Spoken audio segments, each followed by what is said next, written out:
మన పాతకాలం వంటలు అనగానే ముందు మనకు గుర్తుకొచ్చేది బీరకాయ కూర శనగపప్పు. పానంకి ఎంత మంచిగా ఉంటుందంటే తింటే కూడా చాలా మంచిది.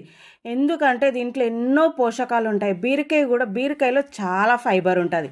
మస్తు మంచిది, ఎవరైనా తినొచ్చు. శనగపప్పు మాత్రం ముందుగాల కొంచెం సేపు నానబెట్టుకొనైనా వేసుకోవచ్చు దీంట్లో, లేదంటే ఉడకబెట్టిన శనగపప్పు అయినా వేసుకోవచ్చు. సూపర్ ఉంటుంది. తింటా ఉంటే మన అమ్మ వాళ్ళు చేసినంత టేస్ట్‌గా ఉంటది. ఎంత మంచిగుంటదో.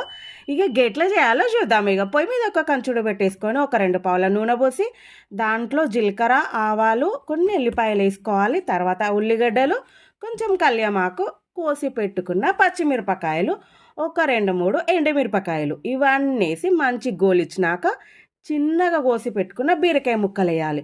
ఇగ ఇదేసేసినాక మంచిగా కలుపుకోవాలి. మనము దీంట్లో మళ్ళా నీళ్ళు పోయాల్సిన అవసరం లేదు. మనకి తెలిసిందే బీరకాయలోనే ఫుల్ వాటర్ ఉంటాయి కాబట్టి. అందుకే హెల్త్‌కి చాలా మంచిది. వాటర్ ఉంటాయని కాదు, ఎట్లా చూసుకున్నా బీరకాయ కూర చాలా మంచిది. శనగపప్పు కూడా మంచిదే. ఇక ముందు ఉడకబెట్టుకొని వేసుకోవడం వల్ల కూర చెప్పనవుతుంది, మన హెల్త్‌కి కూడా మంచిది. అంటే ఇట్లాంటి పొట్టలో ప్రాబ్లమ్స్ రాకుండా ఉంటాయి అన్నట్టు. అందుకనే ముందు కొంతసేపు ఉడకబెట్టైనా నానబెట్టైనా వేసుకోవాలి. ఇక బీరకాయ గింత అంతా ఉడికినాక దాంట్లోనే మనం ముందు ఉడకబెట్టుకున్న లేదా నానబెట్టుకున్న శనగపప్పు వేసుకొని మంచిగా కలుపుకోవాలి. ఇప్పుడు కలిపాక లాస్ట్లో గింతంతా ధనియాల పొడి వేసుకుంటే మంచి హెల్దీ కూర రెడీ అయిపోయినట్టు. అన్నంలోకి కానీ చపాతీలోకి కానీ మస్తు ఉంటుంది. లాస్ట్లో గింతంతా కొత్తిమీర వేసుకుంటే అయిపోయినట్టే. ఇక ఎట్లా వచ్చిందో చెప్పండి అబ్బా, కామెంట్ చేయండి. సబ్స్క్రైబ్ చేసుకోవచ్చు కదా, సబ్స్క్రైబ్ చేసుకో.